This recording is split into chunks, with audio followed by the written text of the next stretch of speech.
Hearing में मैं मौजूद था। सुप्रीम कोर्ट में जब सुनवाई शुरू हुई तो उसमें कहा गया कि भाई चूँकि ये मामला जस्टिस अनिरुद्ध बोस का डिसाइड किया हुआ है राजस्थान वाले प्रसंग में, तो कोर्ट ने कहा कि हम इसको जस्टिस अनिरुद्ध बोस के पास भेज देते हैं। तब बिहार सरकार के अधिवक्ता ने कहा कि उनको यह लिबर्टी दी जाए, उनको इजाज़त दी जाए कि मामले को वापस ले लें। उन्होंने मामले को वापस ले लिया है। सरकार के अधिवक्ता जो सुप्रीम कोर्ट में आज बहस कर रहे थे, उनको इंस्ट्रक्शन होंगे सरकार की तरफ से, तो उस पर मैं टिप्पणी करने से बचूंगा। लेकिन एक इसमें यह डेवलपमेंट है कि बीएड अभ्यर्थियों के अधिवक्ता भी इस केस में मौजूद थे आज, प्रशांत भूषण जी। उन्होंने कहा कि वो बीएड अभ्यर्थियों की तरफ से वो आए हैं और बीएड अभ्यर्थियों का जो मामला है वो अलग से दाखिल हुआ है सुप्रीम कोर्ट में और संभवतः फ्राइडे को, शुक्रवार को लिस्टेड मामला वापस हो गया है। इसका मतलब है कि सरकार को क्लैरिफिकेशन नहीं चाहिए। सरकार के अधिवक्ता ने कोर्ट में कहा भी कि हमें तो लगता है जजमेंट स्पष्ट है, क्योंकि सरकार जजमेंट पर स्पष्टता चाहती थी, लेकिन सुप्रीम कोर्ट में सरकार के अधिवक्ता ने कहा कि उन्हें लगता है कि जजमेंट लॉर्डशिप का, सुप्रीम कोर्ट का स्पष्ट है। जो जज साहब थे उन्होंने प्रथम दृष्टया ही देखते हुए कहा कि मामला जस्टिस अनिरुद्ध बोस का है तो हम उनके पास भेज देते हैं, क्योंकि जिन्होंने जजमेंट दिया है वह व्यक्ति ज़्यादा सक्षम होगा यह बताने में कि उसका इंटरप्रिटेशन क्या है। वो उन्होंने कहा कि हमने जब प्रक्रिया शुरू कर दी थी तब ये जजमेंट आया। सरकार के वकील ने ये बात कही, लेकिन फिर कहा कि अगर वहाँ भेजना चाहते हैं तो हम विड्रॉ कर रहे हैं, तो उन्होंने विड्रॉ कर लिया। सुप्रीम कोर्ट का कहना था कि भाई आप हम वहाँ भेज देते हैं, आप जो करना वहाँ जाके कीजिए। केस को सरकार ने वापस ले लिया और बीएड अभ्यर्थियों ने कोर्ट में आके कहा कि उनका मामला शुक्रवार को है। उनका अनुरोध था कि शुक्रवार को मामला है तो सब साथ ही लगा दिया जाए, लेकिन चूंकि सरकार ने यह एसएलपी फाइल किया तो सरकार ने वापस ले लिया, तो इस मामले को साथ लगाने की कोई बात है। बीएड वाले अभ्यर्थियों का जो मामला है, चूंकि यह केस सरकार ने स्वयं फाइल किया था, ये बीएड के अभ्यर्थियों ने नहीं किया था, सरकार ने स्वयं फाइल किया, तो ये मामला अब समाप्त हो गया, शून्य हो गया, क्योंकि सरकार ने मामले को वापस ले लिया। अभ्यर्थियों ने भी केस किया है, उसमें सरकार भी एक पार्टी होगी। अगर आपको सरकार की मंशा पता करनी है तो उस दिन सरकार क्या कोर्ट में कहती है उससे आप मंशा पता कर लें। देखिए, हुआ वही जो ढाक के तीन पात। तो बात यह है कि जब एग्जामिनेशन 11 अगस्त को हुआ, सुप्रीम कोर्ट का ये सवाल था, जब ऑलरेडी जजमेंट आ गया तो उसके बाद आपने बीएड अभ्यर्थी का एग्जामिनेशन क्यों लिया, ये सुप्रीम कोर्ट का सवाल था। और उन्होंने कहा कि चूंकि यह जजमेंट जस्टिस अनिरुद्ध बोस और जस्टिस सुधांशु धुलिया द्वारा दिया गया था, तो हम लोग चूंकि अगर उसमें कुछ रिव्यू आता है हम लोग उसी बेंच में भेज दे रहे हैं इसको, आप वहीं जाकर अपना प्रेयर रखिए। तो ऐसा महसूस हुआ बिहार सरकार को कि जजमेंट मिलेगा या नहीं मिलेगा। इसमें एक prestigious way of coming out of judgment में यह होता है कि उसको अगर जिसको कहते हैं डिसमिसल ऑफ द केस अगर डिसमिस कर देता है तो उसके पहले एक ऑप्शन होता है कि आप खुद विड्रॉ करेंगे क्या केस हम डिसमिस कर दें, आप तो कहता हम I will prefer to withdraw. जो पिटिशनर होते हैं वो विड्रॉ कर जाते हैं। गवर्नमेंट ऑफ बिहार पिटिशनर थी और उसने केस को विड्रॉ कर लिया। इसके दूसरा पर्यायवाची में अगर समझिए तो वो जो एसएलपी थी वो डिसमिस हो गई ना। आप समझिए कि सरकार कितना मूर्ख मतलब बनाती है बीएड वाले को, बिहार की जनता को। मैं बार बार एक शब्द बोला था कि ये बिहार सरकार नहीं है, चंपांडूसों की सरकार है। मैं लीगल सेक्टर से भी बोल रहा हूँ और एक जिम्मेवार नागरिक की हैसियत से एक अधिवक्ता के रूप में भी बोल रहा हूँ।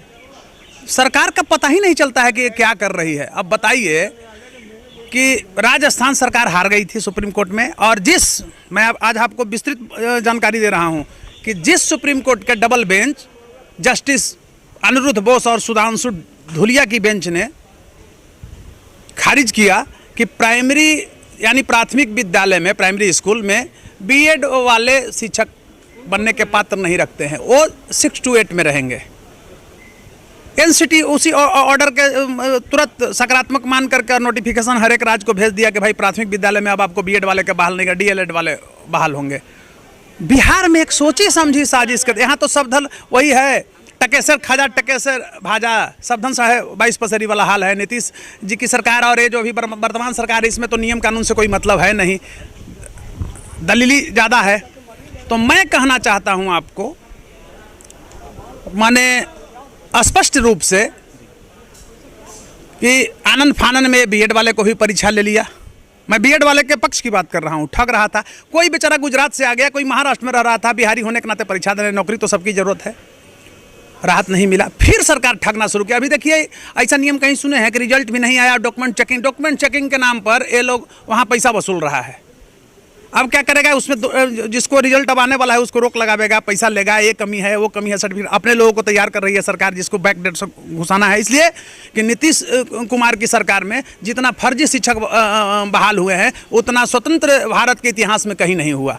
आपको पता होगा कि 4000 फोल्डर पटना के डीओ, नीतीश सरकार में ही, नीतीश जी के शासन में पटना का डीओ ज्योति प्रसाद ने 4000 विजिलेंस इंक्वायरी का फोल्डर जो था गायब कर दिया, और टीचर आज तक पकड़े नहीं जा रहे हैं। दूसरी तरफ मैं बता रहा हूं, जब एनसीटी का आ गया था नोटिफिकेशन कि आपको नहीं लेना है, तो कहना चाहिए था कि बीएड वाले भाई परीक्षा में शामिल नहीं हो, बच गए। बीएड वाले के आने जाने में, गाड़ी घोड़ा, होटल में रहने में 10,000 रुपया तो एवरेज 20,000 खर्च हुआ होगा। गरीब प्रदेश बिहार है। फिर देखिए सरकार मूर्ख बनाने चली। मूर्ख क्या बनाने चली कि फिर यहाँ से सुप्रीम कोर्ट में हम एसएलपी दायर करेंगे।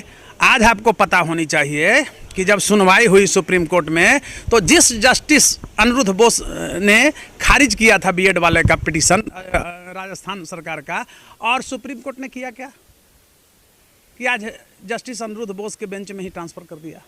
ट्रांसफ़र किया है केस को। टेक्निकल चीज़ को समझिए। बिहार सरकार देख ली कि अब तो अंधों मुँह गिरेंगे हम।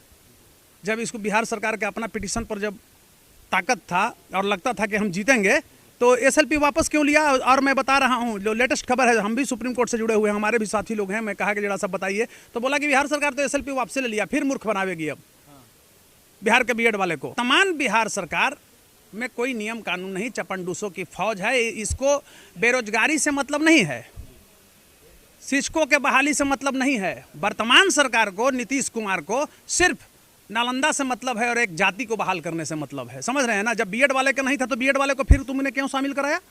इसके लिए यहाँ के पब्लिक भी दोषी है। ऐसी सरकार को क्यों करता है जो इलीगल सरकार है, जो नियम कानून को धज्जियाँ उड़ा रही है। कि जब एनसीटी ने निकाल दिया था कि नहीं परीक्षा में शामिल किया, तो सरकार को बीपीएससी को क्या करना चाहिए था, एक नोटिफिकेशन निकाल देना चाहिए था कि भाई हम शामिल। पटना हाईकोर्ट ने खारिज कर दिया था। आनन फानन में लाखों करोड़ों रुपया बिहार सरकार के बर्बाद करने के लिए, इसलिए कि बिल न बनता है। बिल खूब होटल में जाकर रहा, एक किया, खूब घुमा, 10 दिन जो उसके लिए ड्यूटी जिसको मिला उसमें इन्होंने बर्बाद किया। आज क्या हश्र हुआ, सुप्रीम कोर्ट ने भी खारिज कर दिया, ट्रांसफ़र कर दिया दूसरे बेंच में। सरकार ने अंधे मुँह गिर करके, लज्जित होकर के एसएलपी वापस लिया है। फिर ठका रहा है कि हम नए सिरे से एसएलपी मतलब दायर करेंगे। नए सिरे से क्या करोगे सिंगल बेंच में। जब डबल बेंच का फैसला, आप जानते होंगे कि जब सिंगल बेंच का फैसला जब पक्ष या विपक्ष में आता है तो लोग डबल बेंच में जाते हैं। तो यहाँ तो पूर्व में ही डबल बेंच में एक मतलब खत्म हो गई है।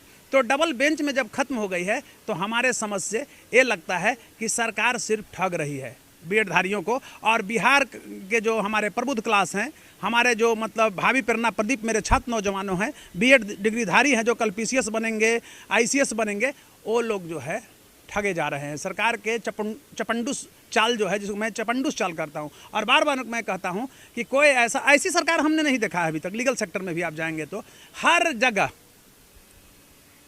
लॉ का, आपको मैं बता रहा हूं, मैंने सिस्टम को एकदम लॉ को कोलैप्स कर दिया है सरकार। कोई नियम कानून नहीं है, धज्जियां उड़ा दिया है।